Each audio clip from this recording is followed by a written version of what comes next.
Zooming out lang po, di ba we're talking about sodium, but in terms of yung whole NCP picture, di ba we have modifiable and non-modifiable risk factors.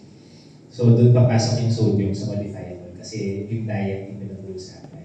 As opposed to yung non-modifiable na genetics, family history, hindi naman natin mababago sino yung nanay tatay natin. So doon sa modifiable tayo tumututo kasi yung pwede natin baguhin.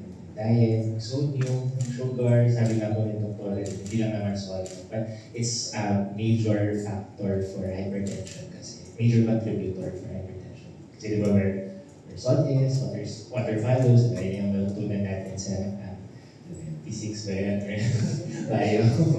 Yan, so syempre, increase intravascular pressure, kaya nag-hypertension kasi mataas na yung pressure sa dugo. So, yun nga, tama yung sabi ni Doktora, early on, gusto natin ma-prevent na kasi kung di ba nag-cause tayo ng increased blood pressure yung sodium, if persistent yung blood pressure, doon na papasok yung mga complications. And ayaw natin yun kasi it's related to the topic next, di ba, yung financial burden.